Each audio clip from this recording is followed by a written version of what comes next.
Welcome, everybody, to the RedZone Report brought to you by PLB Sports and Entertainment, the makers of Josh's Jacks, Diggs 14 line of hot sauces, and the JA17 line of coffee. Welcome back and enjoy the show.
Welcome everybody back to the RedZone Report, brought to you right here on the Built-in Buffalo YouTube, X, and Facebook channels. You can also catch us on Arich's X channel and the Buffalo Bills come out with a victory. Today, I am joined, per usual, by co-founder of the Built-in Buffalo Network, Akeem Richens. Arich, welcome back again, brother. Yes, ladies and gentlemen. Arich, Akeem Richens, we are Built in Buffalo. If you don't know us by now, please, ladies and gentlemen, get to know us. Izzy, Bills win 27-21. A win is a win, right? A win is a win, and you know what? That kick return to start the game really kind of set the tone for the Patriots to kind of get into upset mode, and then the Bills slowly progressed throughout the game. It took them time to really get going, but Josh looked better in the second half. But yeah, win is a win, man. Yeah, man, most definitely. A win is a win. 27-21, of course, is a little too close to comfort, too close to our liking. You don't want to be in these type of situations where you're playing at home and you're playing a good team and playing a bad team and you have this type of performance. But they was able to win. They was able to win ugly, and I'm just grateful we're able to move on and play the Miami Dolphins next week for the division. Yeah, well, it is better to win ugly than to lose 56-19. That's for damn sure. That's for damn sure. Still there. That's annoying me. Take it off.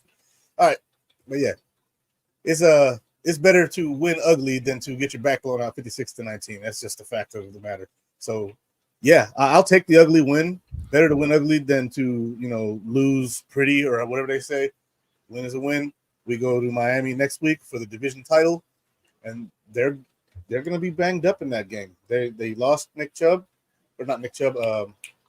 Chubb, and they lost Xavier Howard this game. And Tua's going in with a little bit of an injury. Josh is too, but we all know that Josh can carry the team, and Tua's not really that guy. So we'll see what happens. Yeah, I mean, we would definitely see what happens. Can't count Miami out. Obviously, they had their struggles. They lost big time today. We had our struggles. Rather win ugly than lose like the way they lost, right? Woo! So it's definitely some things to clean up on both sides. And now this is literally for all the marbles in terms of positioning, in terms of the division, and possibly we got to see what happens today with the rest of the NFL schedule between the Seattle Seahawks and the Pittsburgh Steelers, and between the Cincinnati Bengals and the Kansas City Chiefs. Depending how those games go, we hope the Seahawks and the Chiefs can win, but depending on how those games go, the Buffalo Bills could be fighting for their playoff lives next week, needing that win. So it's definitely a lot of implications leading up to Week 18. It's true. And again, the teams that we would be fighting with could lose next week as well, and it wouldn't even matter. But it'd be nice to lock up a playoff spot, even if it's not the division crown this week, because we can't lock up the division crown this week. But to get that X next to the team's name, confirmed playoff team. That would be a wonderful thing for us. And things have been bouncing well for us for the most part the last few weeks. We've been winning. Teams we need to lose lost. Last week the Colts and the Texans both lost. Today they both won. Mhm. So one of Yeah. the other ways that we could have been in is the Colts, Texans, and some other team. I forget who it was. The Jags, I think. If they all lost, Mhm. we would have been in. And so, yeah, it's gonna be interesting the rest of the day. Yeah, today is definitely going to be interesting in terms of the names, the teams and names and games I alluded to. But let's get into this game, Izzy. Let's get into this game. Where you want to start? You want to start offensive side of the ball or defensive side of the ball? Let's start with the offense side of the ball. I want to end on a good note. Well, the offense. I don't even think they eclipsed 300 total yards today. Josh Allen, 15 to 30, 169 yards, had an interception, fumbled twice, was able to rush for 11 for 44 yards and 2 touchdowns. He now has 15 touchdowns on the season. But what did we see from Josh today, or what we didn't see from Josh today? We didn't see confidence from Josh today, that's for sure. But we did see some cojones, like he went out there and he was like, look, I'm going to have to be Superman. These guys are dropping passes, like Latavius Murray on the sideline for the first down where he dropped the ball. That was a big one. Like, Latavius, you already have a small role in this team. You got one job, and that's to get the first down, right? We need 3 yards. You're the guy who gets us 3 yards. If we need 10 yards, the guy that gets us 3 yards. Like, that's who Latavius Murray is. If we need the 3 yards, that's your job. You got one job, 3 yards. And he failed on that play. I think Ty Johnson is a better number 2 back at this point. I would relegate Latavius Murray to the 3 spot. Or if you're going to elevate Fournette, then you could not play Latavius Murray. But we'll see. I think Latavius Murray's got a better grasp of the offense than Leonard Fournette. But I think Ty Johnson is playing excellent ball when he's asked to play. And he's playing very smart ball. That last play at the end, or that one-run play at the end where he cut back inside and then got tackled for 5 yards, keeping the clock running, smart ball. But Josh, he may be nursing something that we don't know about. It looked like it earlier in the game, like he was holding his arm a little funny. It might explain the inaccuracy and the lack of arm strength. But I mean, maybe I'm not sure. I'm not really paying attention to that. I know he got banged up later in the game, right at the end of the game when Kyle Allen came in for the kneel downs. But I just, from what I see as Josh Allen, it's a little confusing and baffling to me with some of Josh Allen's struggles. The interception again, he threw it deep downfield. He has a lot of these interceptions where it looks like the same type of interceptions. He's throwing deep downfield. There's 2 guys down there. It's one of us and 2 of them, and they end up making a play. And we always see a check down available right before he throws that ball. So it's frustrating to see some of the same mistakes the throughout the season that we're seeing from Josh Allen, and he is having some inconsistencies throwing the ball or underthrowing the ball. The chemistry between him and Stephon Diggs it's unacceptable.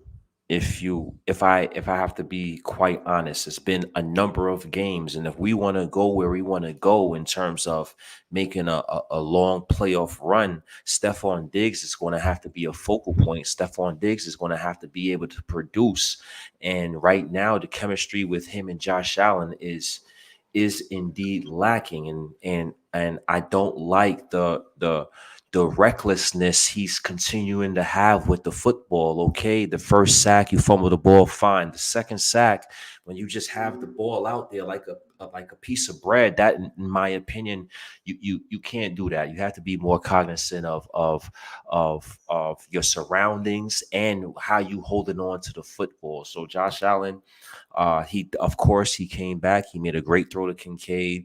He made some clutch throws to Khalil Shakir in points of the game that we needed it the most. But I tell He you needs one thing. I'll tell you this: Josh Allen is not the MVP of the NFL.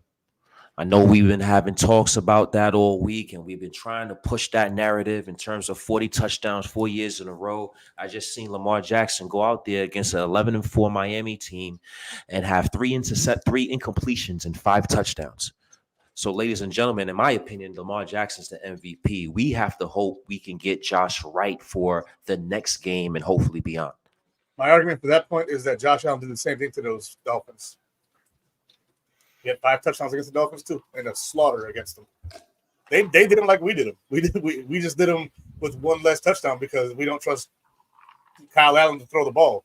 Tyler Huntley threw the last touchdown that one. Otherwise, that game is 49-19, and we beat them 48-20. It's almost identical the way that Josh Allen and Lamar Jackson carved up the Dolphins. And that doesn't say nothing negative about Lamar or Josh. It says something negative about the Dolphins. Like when you guys see a quarterback who is capable of running and passing, they're not capable of picking which one he's doing. And he's going to tear you apart either way. And that's why I'm pretty confident about next week. But Lamar Jackson this week officially put his name in the ring for me in the MVP talk. Josh is still there, but for me, as of right now, it's Christian McCaffrey, Tyreek Hill, Josh, and Lamar. If it's truly a quarterback award, it's going to be between Josh and Lamar next week to win that award. We'll see what happens. Usually it's a 1 or 2 seed that wins that, but hang on, we got some BS. You see that BS in the comments there? Yeah, I see that. Let's get rid of that. Yep. I'll let you do that while I'm talking. Yeah. But yeah, the MVP is still not decided, but Lamar, he's not playing around. And I was like, yo, if he can put up 10 touchdowns in the last 2 games, like he's in that convo for sure. No way to dispute that. And what he do, he went out and he put 5 up there today. 5. And so I'm not a Lamar fan like that, but a game like that will make me fan out. He went out there and did some work. And so that's great. That's great. I'm happy to see him doing his thing. And Tua injured his left shoulder, I think, and he's a left-handed quarterback. So that might be a problem going into the playoffs. I hope he's okay. I don't want injuries for anybody. But, you know, that's going to be a factor in the game coming up. It is what it is. And so Miami, daddy's coming home to put another whooping on that ass because you didn't listen to mommy.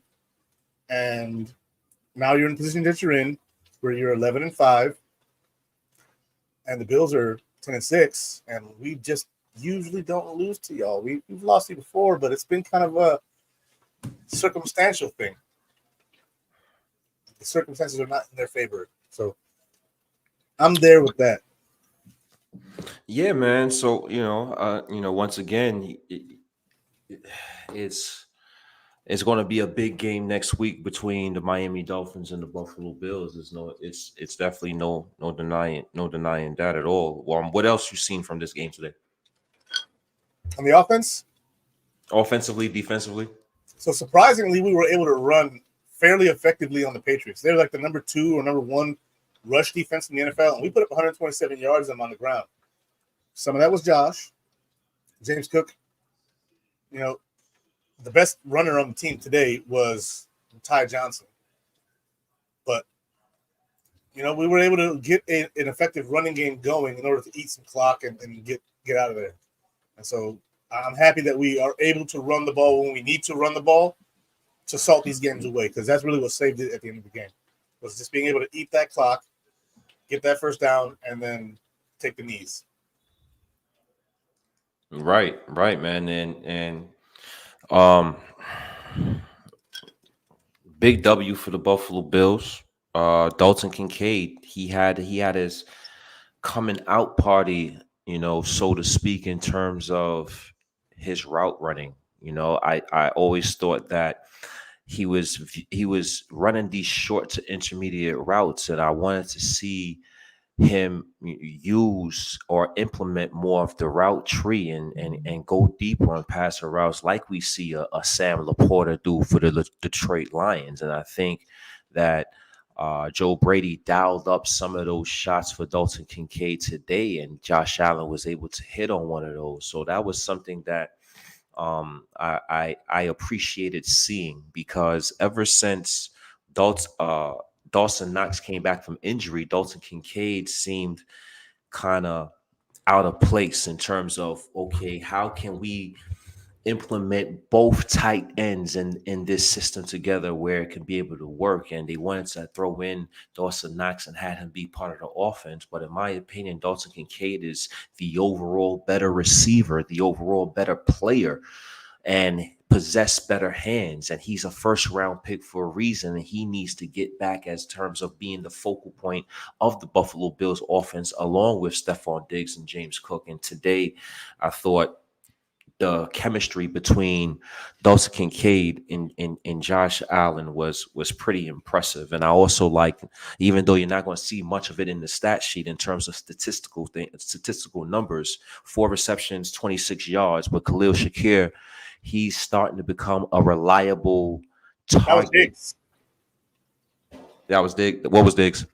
Diggs was 4 receptions, 26 yards. Khalil Shakir was 4 receptions, 39 yards. Oh, 4 receptions, 39 yards. Okay, yep. You're right. Touche. Diggs is 4 for 26. Shakir was 4 for 39. But he came and made clutch plays for the Buffalo Bills. And I see the developing trust between Josh Allen and Khalil Shakir. So I really like what Khalil Shakir is doing throughout the season, because in camp he had his inconsistencies in terms of holding on to the football, and ever since the season started, I don't think he's had those issues. He's becoming a reliable target for Josh Allen and the Buffalo Bills.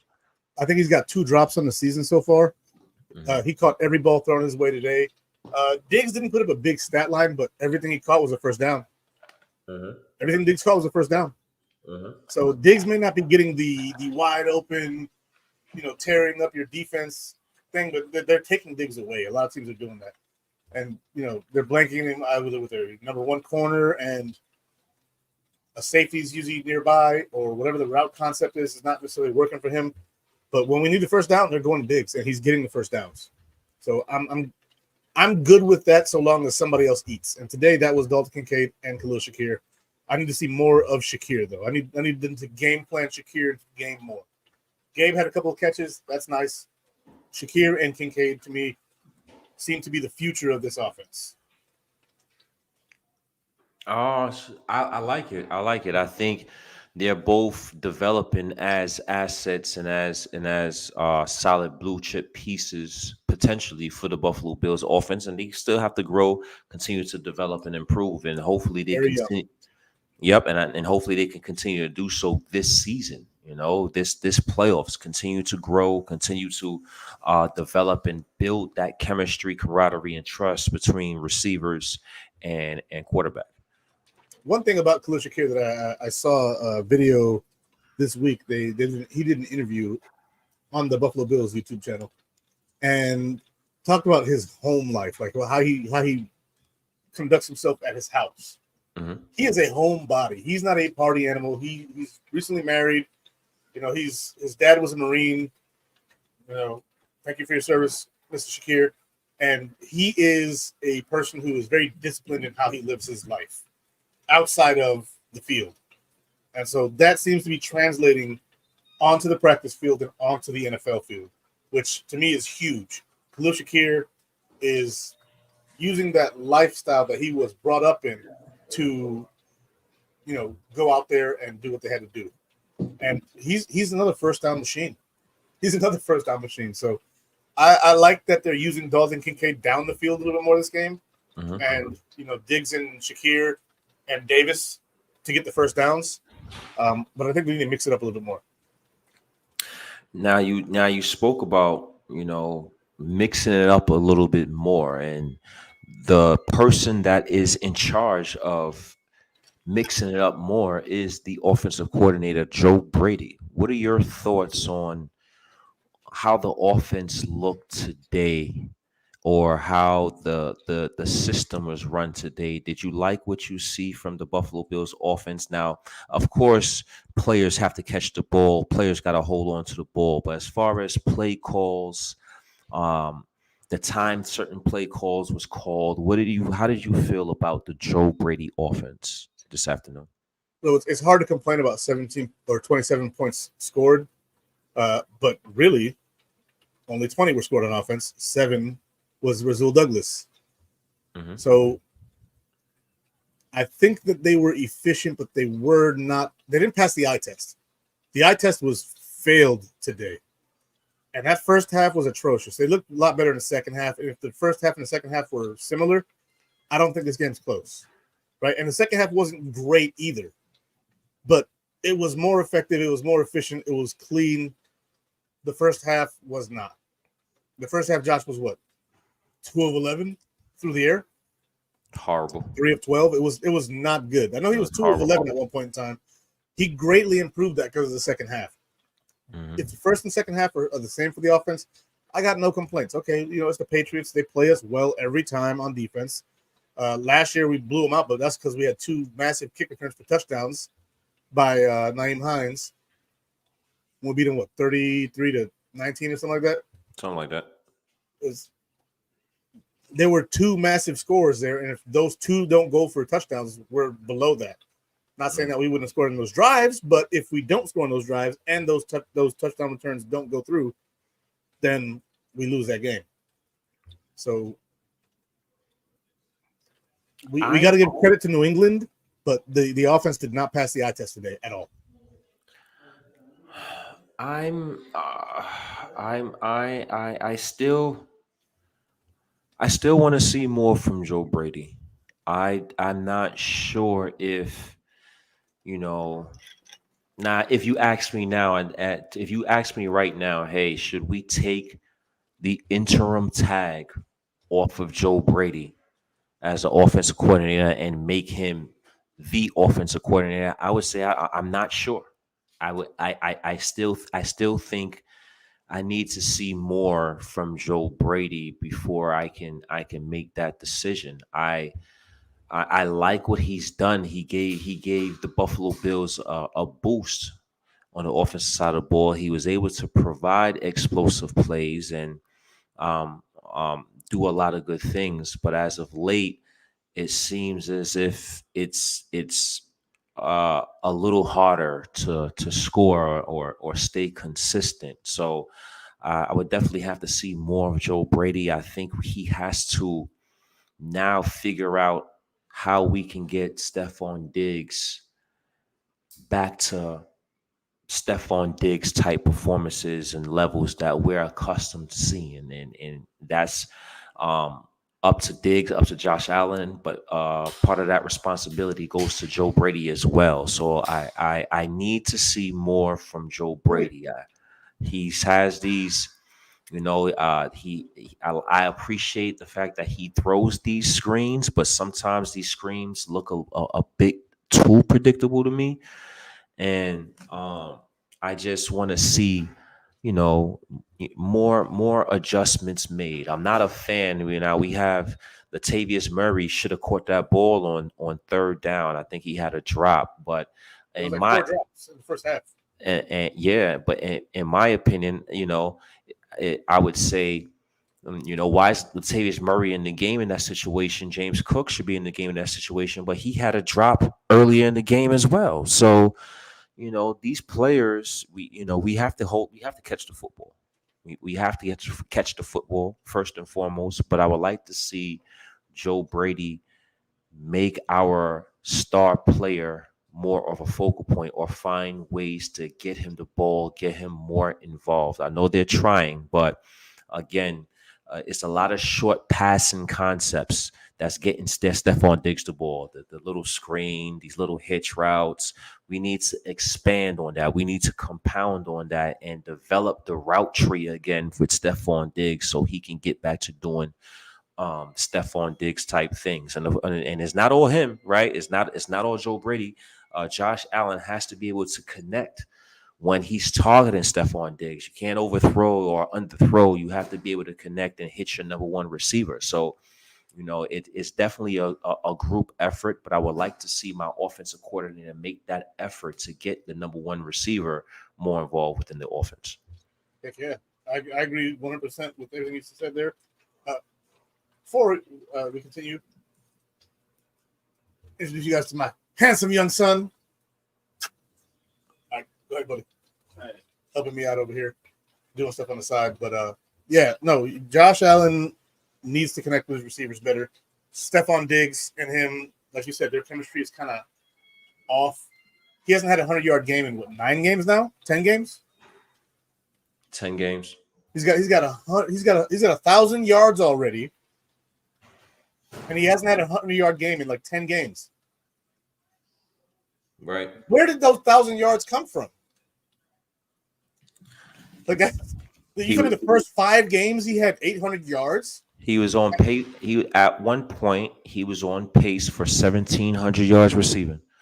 He had an explosive start out the gate, 4 or 500-yard games, 100-yard receiving games. So Stephon Diggs was on his way to all-pro status this season based on how he was playing, and ever since maybe the first Patriot game, Stephon Diggs, his production numbers, it hasn't been the same. But overall, 1,000-yard receiving, 1,000 yards again receiving, 4th in a row with the Buffalo Bills, 6th in a row in his career, another 100 catch, another 100 reception season for Stephon Diggs.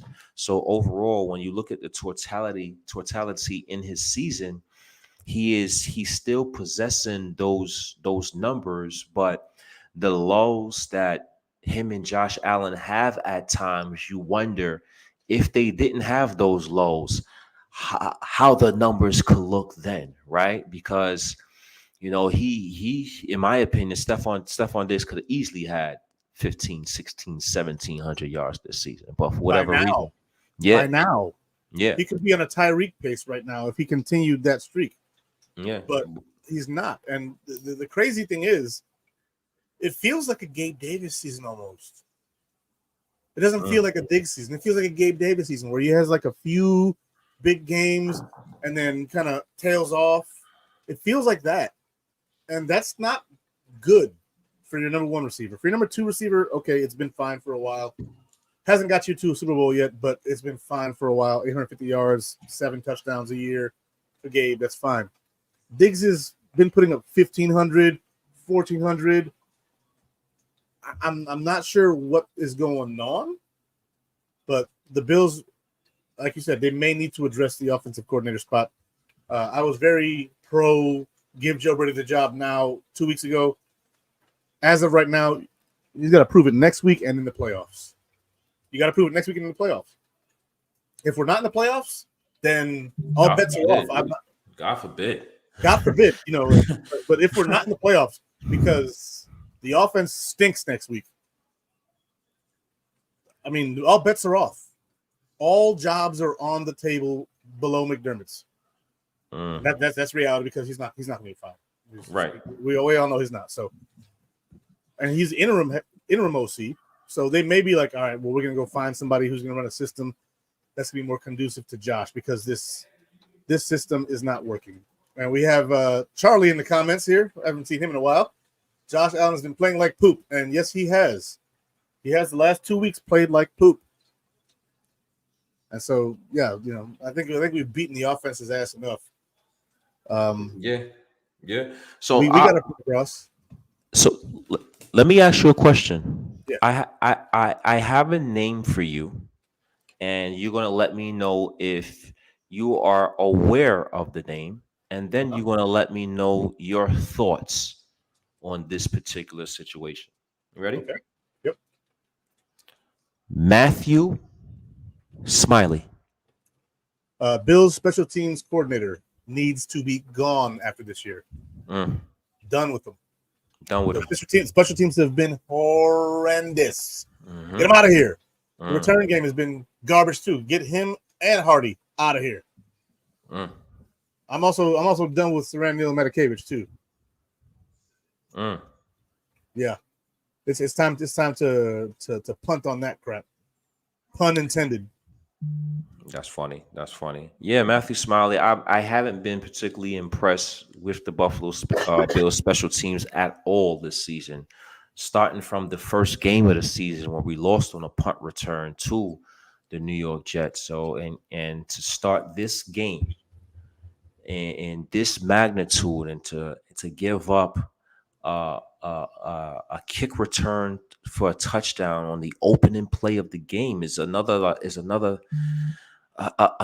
baffling thing for our Buffalo Bills, and it's something that can't happen against a team that's already limited on offense. When you have a team limited on offense, you can't give them extra ammo anywhere else. And I felt that the Buffalo Bills, even though we're going to get into some of the impressive play, I wasn't a fan of the special teams. I do agree with you in terms of Matthew Smiley. I think his job and his position should be something that should be looked at from Brandon Beane and Sean McDermott this offseason. But the defense, get into the defense, they played well, but I feel that we were a little overly aggressive at times. It was but so much things this New England Patriots limited offense can do. And a couple of obvious things they can do is throw the ball short and hit the check down and see if they can make things happen after that. And I think they was able to do that. And in my opinion, that was a tad disappointing because that was their limitation. That should be expected. And they were still able to get some success out of that. But beyond that, I think the Buffalo Bills, getting into their defense now, I think the Buffalo Bills defensively did a tremendous job. And I think we have a few Pro Bowlers here on the defense that we can definitely talk about. A few? Ooh. Yeah. So we move into the defensive side of the ball now. Look, if Ed Oliver, Rasul Douglas, Leonard Floyd, Terrell Bernard don't make the Pro Bowl, I don't know who deserves it. But it's a popularity contest and it's a joke. I don't care.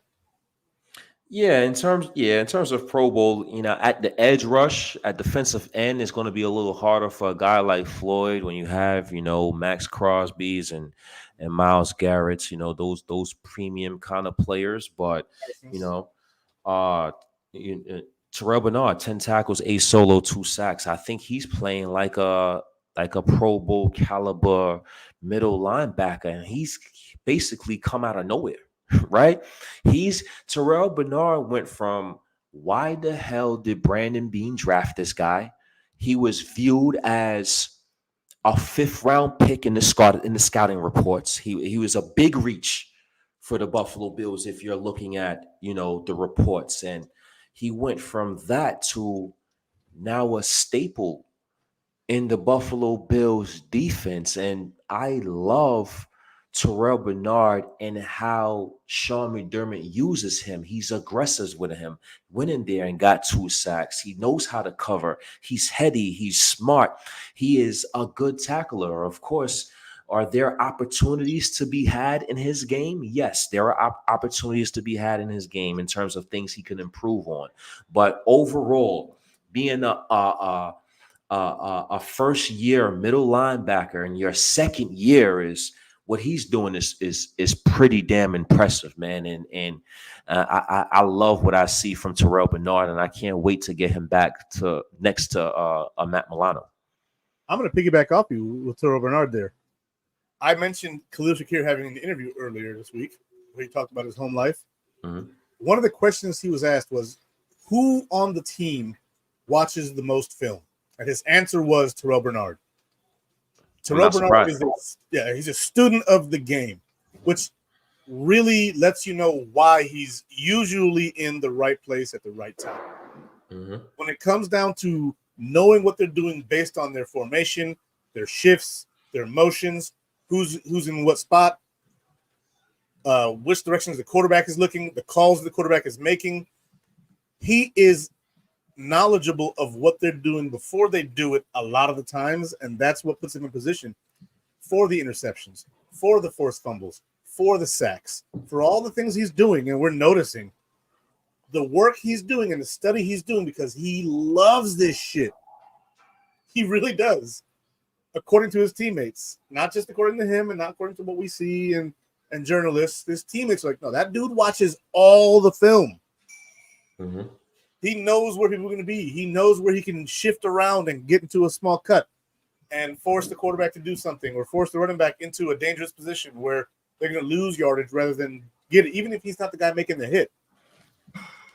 You said he's a smart player. He's not just a smart player. He's an informed player. Mm-hmm. And that's, to me, just as important, to be informed as to who your enemy is and what they do. Mm-hmm. That's tactics. Yeah, man, and like you said, he watches a ton of film, and that's key, right? Because I know, like when I was coming up, a lot of guys like Ray Lewis, they talked about watching film, and they was looking at certain keys and knew, if Tom Brady had his foot back on a play, they knew what the possibility of certain plays happening and things of that nature. But with Terrell Bernard, as a young player, to be able to watch film as much as he watched film, because I'm not sure how much these young players, besides having to watch it in team meetings, are actually watching film. So for him to be able to put in that work as a young player is really impressive, and he still has room for growth. And this is not Terrell Bernard's ceiling. He can get bulkier. He can get more developed in his frame. He's going to add. Yeah. And he's going to exactly. He's going to add that experience as he continue to play game in and game out. So I love what I'm seeing from Terrell Bernard. Rasul Douglas, man, he's probably the best in season trade acquisition. Not probably. He's the best in a long time. I'm thinking past Brandon Bean now. This is the best acquisition Brandon Bean has made in terms of trade deadlines. But in the Buffalo Bills history, this is a very, very, very good trade for the Buffalo Bills. Rasul Douglas, 2 interceptions, 3 pass defended. He had a pick 6. He's had a number of interceptions since coming over to the Buffalo Bills from the Green Bay Packers. I think he is, a Pro Bowl corner already in the AFC, playing 6 or 7 games, right? I definitely think he's playing lights out at that position. The leadership he's displaying, the headiness and awareness he has on the football field as well. The one thing the Buffalo Bills do have on the defensive side of the ball, we do have some struggles and we have limitations in certain areas, but we have high IQ football players. And I think that is something that can't be ignored as well, where we don't have, or in terms of athleticism, we make up with being a heady, high IQ player. And I think Rasul Douglas is one of those players that possess a very high IQ and exemplifies the leadership that you have to have in that backfield and that back seven. Yes, in that back seven. And he's been doing a tremendous job for the Buffalo Bills since he's come over to the Green Bay Packers. You said a key word to me, leadership. His leadership has been outstanding. And he doesn't just lead with his words. He leads with his play. That man has 5 interceptions on the year, 4 of them since coming to the Bills. He has 2 games with 2 interceptions in them. The other games, he's been there to deflect passes and allow the other DBs to eat. Since he's gotten here, Christian Benford looks way better than before he got here.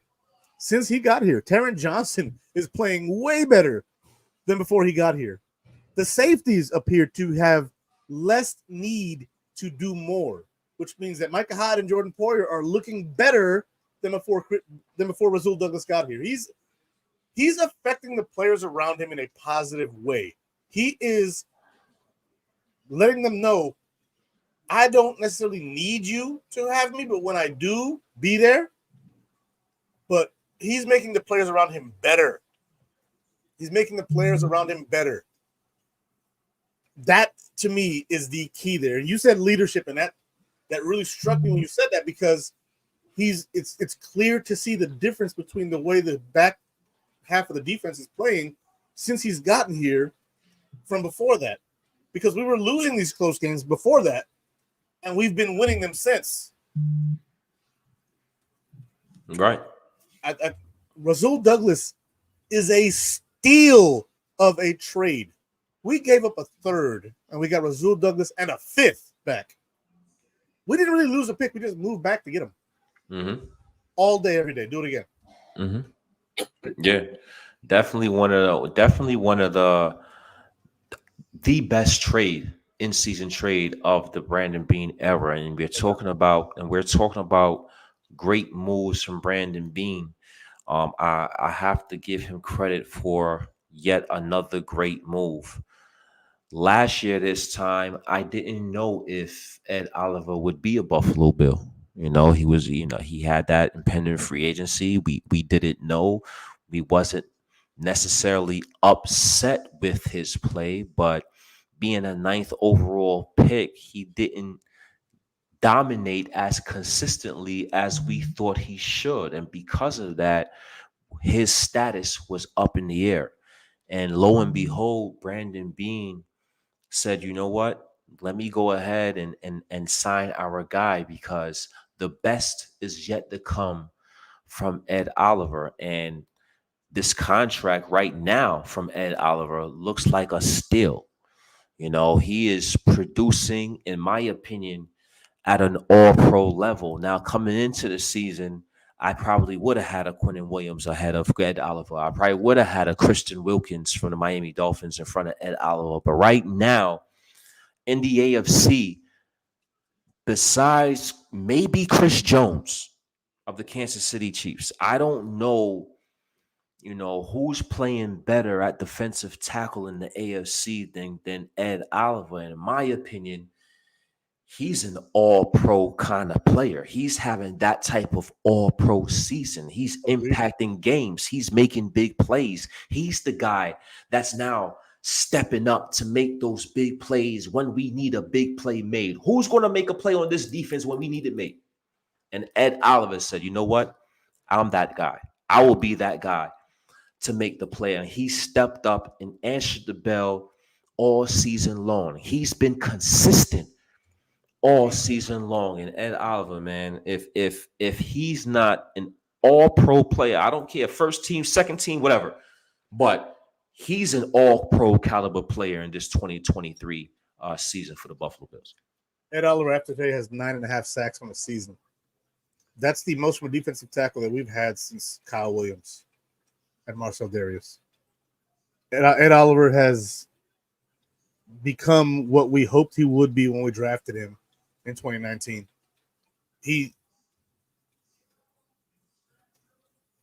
Or was it 2020? It might have been 2020. Mm-hmm. Either way, because 2020. Mm-hmm. 2019, I think. No, 2019 was AJ Epinesa. Remember, we didn't have a first round pick because we traded it for Josh. Okay, 2020. So 2020, 21, 22, 23. This is his fourth year. He's got his fifth year option next year. Should be, I believe. Pretty sure. Because Josh was drafted in 2018. Yes. So Ed Oliver has 2019, 9th overall, 2019 draft. Yep. Ed Oliver has, man, he's just the guy that we thought we drafted didn't show up until he got paid, which is the opposite of what usually happens. Usually somebody's really, really right. good, paid, and they're like, I'm Marcel Darius. I got paid a bunch of money, and now I suck. Right. Ed Oliver's the other way around. He got hurt a couple times. He had like 4 sacks, and we're like, he's disruptive, though. And they're like, not disruptive enough. And then we paid him, and we're like, Tremaine Edmonds, though. And we're like, we'll see. Tremaine Edmonds sucks this year, and Ed Oliver is a baller. Let's go.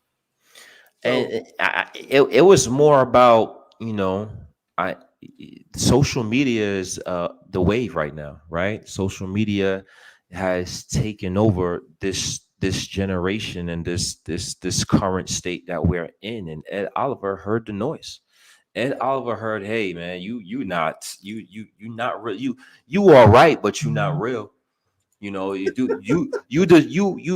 I'm not sure if you deserve that contract. So he had a chip on his shoulder, even though he got paid from Brandon Bean and that Buffalo Bills organization, where internally they felt that, hey, the best is yet to come. But the outside noise was saying, you know what, we don't know. And because of that, I believe Ed Oliver had that chip on his shoulder and had something to prove, not to the Buffalo Bills, but to everybody else.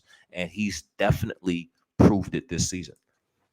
Without a shadow of a doubt, Ed Oliver has been a godsend when it comes to how he's played and the way he's improved his game and the dominance, whether he's got short arms or not, whatever. That man is balling out. He's on pace to have 11 sacks this year, and I hope he gets it. And here's the thing. He's got 5 sacks at home. 4.5 sacks are away. So his game does not change whether he's home or away. Right. That's the crazy thing about it. This year we have 9 home games, and we have 8 away games. Technically 8-8, and then 1 neutral site because it was in London, at Tottenham Stadium, right? Mm-hmm. That was considered a home game for us. So we had 8-8, and then the neutral site. 4.5 sacks away, 5 in home games. He's not his play is not changing from home or away. Mm-hmm. He is consistent, as you said, throughout wherever he goes, wherever he's playing. Ed's coming, and QBs, and running backs, hold that ball, hold that ball tight because he's coming. Yeah, man. Yeah, and what the Buffalo Bills? Let's get this comment up here right quick. The Buffalo Bills has done with all the drama, a new play call, and a 14% chance to make the playoffs a few short weeks ago is absolutely remarkable. No negativity. Let's go. Yeah, it's definitely something, very impressive. We're talking about Sean McDermott, a guy that was on the hot seat. Tyler Dunn came out with the article. He came out, criticizing Sean McDermott heavily in terms of him being a likable guy and really testing his character. And for him to come out, I believe that very next game, I forgot who the team we played was at the time, but you could see Kansas City. You saw the sigh of relief after the game from Sean McDermott. And that let me know, okay, this human being, he cares. This human being understands that, his character is tested and now this is probably the most scrutinized he's been since he's come to the Buffalo Bills. And for him to be able to respond the way he was able to respond as a head coach, we was talking about all the being out coached earlier in the year and clock management and certain decisions that's being made about Sean McDermott earlier in the year. Ever since that Kansas City game, we haven't seen that. We haven't had no issues to really talk about from Sean McDermott. He has done a remarkable job when he's had to battle and face adversity. And that is what a leader of men does. He steps up to the challenge, and we have to definitely commend him for that. But it's not over. It's definitely not over. It's a long way to go, and we got to continue pushing. Especially if it's the Super Bowl, right? Long way to go. We have 1 more week of the regular season, and if we're going to win a Super Bowl, we're going to have to win 3 playoff games. We got to win the wild card round, whether we're in the wild card seat or if we're in the division champion seat. Then we got to win the divisional round, then the championship game, and then go to the Super Bowl and play against either the Niners, the Cowboys, the Eagles, the Lions. I mean, there's a lot of good teams on the other side too, and so it's going to be a challenge regardless. And so far, it's been a challenge since we were 6-6 after the Broncos lost, or that was 5-5, to step up and get through these games. And exactly what I've been saying and what my buddy Dan Mitchell dubbed as the greatest story ever told, The Buffalo Bills have won out thus far. One more game, and we're the 2 seed. We're the 2 seed. Quarterback's got 42 touchdowns on the year, leads the league in touchdowns. It's not been pretty. How the hell has this happened? I don't know. I have no idea how he leads the NFL in touchdowns, but he does. And so dealing with all the adversity, going forward, and then pushing through to get to the playoffs, potentially to win the division, most likely and hopefully. And then to have a home playoff game in the first round, where if we win that one, we then host another playoff game. And then if Baltimore gets knocked off, we host a third playoff game. The playoffs could potentially be run through Buffalo. Just win, baby. This goes back to Brooks' comment up here. As long as we come out with a win, I could care less how we play it. I don't need it pretty. I just want to win. That's for every week from this point forward. It ain't got to be pretty. It's got to be a victory. You can play a pretty game and lose like we did against Kansas City in 2021, where it was overtime, 13 seconds and all that bull. Or it can get nitty-gritty and we win the game. I don't care either way either. If we win a Super Bowl like the Patriots did against the Rams and it was 13-3, I don't care. I want to win. I want to win. So some quick score updates. Pittsburgh Steelers heading into halftime. Well, it's still a minute and 36 seconds left. They just scored. They are up on the Seattle Seahawks, and the Cincinnati Bengals just scored a touchdown. They are up 17-7 on the Kansas City Chiefs. Ladies and gentlemen, the Kansas City Chiefs are in trouble. The Kansas City Chiefs are in some trouble here. I don't know what's going on with that team in terms of, offensively. I know it's the receivers, but that is obviously a team that is struggling mightily right now. And, hopefully they can come back. But, if the Pittsburgh Steelers win and the Cincinnati Bengals win, it's a must win for the Buffalo Bills next week to get in not only for the division, but to get into the playoffs, because there's a lot of things that can possibly go wrong because we don't hold many tiebreakers against our AFC counterparts. So still a whole half left to be played in both games. We'll see what happens. But right now, Pittsburgh is up on Seattle and Cincinnati is up on Kansas City. Yeah. Well, if we want to lock a division spot up right now, then we need those scores to change drastically in the second half. Now, I'm not worried about it because I think we're going to beat the Dolphins. So I'm going to call, as you say, a spade and say we control our own fate. Mm-hmm. Don't depend on others to do your work for you. Do your own damn job. If you do your job, you got nothing to worry about. Mm-hmm. So Buffalo, next week, do your damn job. Don't depend on others. Win the division. The Dolphins are already in, so who cares? We're not in yet. So if those teams that are fighting for their playoff lives do their job, all we got to do is do ours. That's all we got to do. Go out there and win. That's the job of the Buffalo Bills. And it's the Dolphins. We always beat the Dolphins. We're 9-1 against them the last 10 times we've played them. We always beat the Dolphins. Don't deviate from the way you do things against this team. Go out there, spank that ass one more time. If we see them first round of playoffs, good. I want to spank them again. I like serving petty up cold. Okay? And I am petty as hell with the Dolphins. So, yeah, man. Do your job. Let's go. Do your job. Do your job. We just win, baby. Like you said, just win.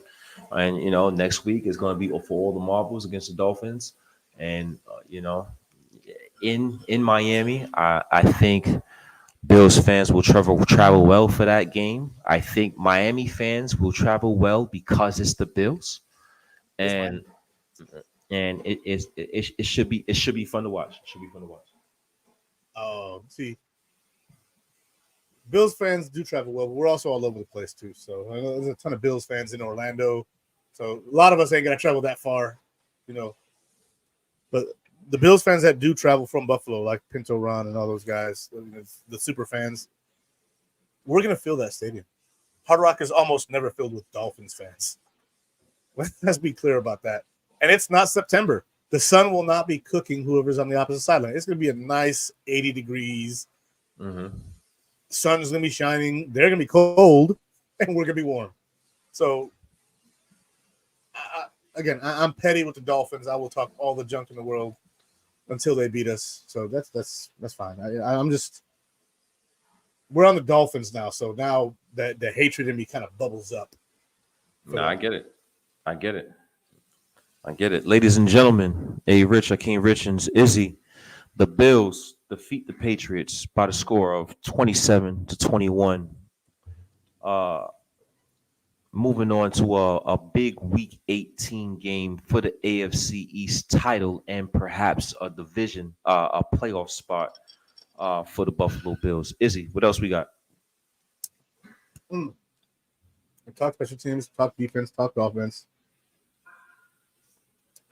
Yeah, I don't know. Yeah, I think I think we covered everything we need to cover in terms of the Buffalo Bills today. Was the performance great? No, the performance wasn't great. Did we have things out there? Did we leave a lot to be desired offensively? Yes, there's a lot to be desired offensively, but you have to be able to pull games like this out. You have to be able to win ugly games. You have to be able to win games where things aren't going your way and if things aren't going how it's supposed to go, and to be able to still come out with the victory is very impressive. We're starting to win those close games. We won the close game last week. We won a relatively closer game than it should have been today. We won the close game against the Kansas City Chiefs. So we're getting to that point where we're making enough critical plays in late game situations where we're ending up on top. And that is a plus that we can take away from the Buffalo Bills. Do we have some unpredictability about our team? Yes. Do we have some inconsistencies about our team? Yes. Do we play down to our competition at times? Yes. But all in all, the Buffalo Bills are still here controlling their own destiny with a chance to win the AFC East title despite the adversity they faced, despite going through offensive coordinator changes, despite going through injuries to Matt Milano and Daquan Jones and Tre'Davious White. The Buffalo Bills are still here. And if you can ask me if the Buffalo Bills had a chance Week 18 to play for the division, would you take it right now, not knowing what can happen this season? I would take that 100 times out of 100. I am confident that we can go to the Miami Dolphins home. Good team. I respect them. I'm not talking about their fans. The fans and the team is two different things. I respect the Miami Dolphins team. I do think they are capable. So, will I treat them as a slouch? No, but I have no fear of the Miami Dolphins, right? I don't have any concerns. There is no doubt in my mind, despite the struggles that I saw offensively today, there's no doubt in my mind the Buffalo Bills can go to Hard Rock Stadium and defeat the Miami Dolphins, ultimately sweeping them for the season and taking this AFC East. And that's the mentality we have to have. Forget about the Kansas City Chiefs and the Cincinnati Bengals. Forget about the Pittsburgh Steelers and the Seattle Seahawks. Forget about what those other teams are going to possibly do next week. You take care of business right here, right now, and we move on as AFC East champs, the number 2 seed, and now we have a home game coming to Highmark Stadium. Take care of business, and we'll be okay. Miami Dolphins, y'all get ready because we coming for that ass next week. That's what it is. We're coming for that ass next week. This is not a game. It is a game, but it's not a game in the sense of playing. The Bills win out. And I said it before on the show. The Bills win out. Not just this year. Last year we won the last 7 games. The year before that, we won the last 4. The year before that, we won the last 6. We win out. That's what we do. And the Dolphins crumble in December and January. That's just the way it works. It's the way it works. That's historical. It's not this year, but it's this year too. We're going to beat you. We're going to take the division. We're going to go into the playoffs. And if we see you first round, we're going to put you out again. It's like we did last year. It's what we do. Hey, man. We beat the damn Dolphins. And so and I love it, and I love the confidence, and I love that mentality. Let's beat the Dolphins next week first. Yeah, let's beat them next week first, and then the playoffs will be a whole nother, another season, a whole nother level. Yeah, and so teams that we'll have to see in the playoffs, we'll see the 7th seed. I don't know who that is yet. No one does. Could be the Colts, could be the Texans, could be the Bengals. I don't know, and I don't care. Come see us. Come see us. We're very welcoming in Buffalo. Yeah, I do think this will be either get flexed to Sunday night or it would be the game of the week on Fox 425. But in my opinion, in Miami, I think Miami Sunday night, I think that is a very attractive thing for the NFL. So that's what I'm thinking, Sunday night football. But the game of the week, Fox Sports 425 is a possibility as well. Yeah, I think that, they got to have Carrie Underwood singing about us next week. That's what I feel. Mm-hmm. That's what nothing more attractive than that. Yeah, man. Yeah. Hey, Rich, Hakeem Richards, Izzy, RedZone Report post-game show. Once again, Bills win 27-21. Anything you want to say before we get out of here, bro? Go Dolphins, or go Bills, beat the Dolphins. That's it. That's it, man. That's it. Beat the Dolphins. Let's take this thing home. Let's get back to the Super Bowl. Let's get this trophy. We're looking like, a mixed up team right now. Things change. Go Bills. Yes, sir. Go Bills. Ladies and gentlemen, from Izzy and Hakeem, from the BuiltinBuff family to your family, Happy New Year. Right? Happy New Year to everybody. Everybody stay safe. Enjoy your new year. And we will see you next year. Rich, Izzy, we out. Woo! Squish the fish, baby. Go Bills.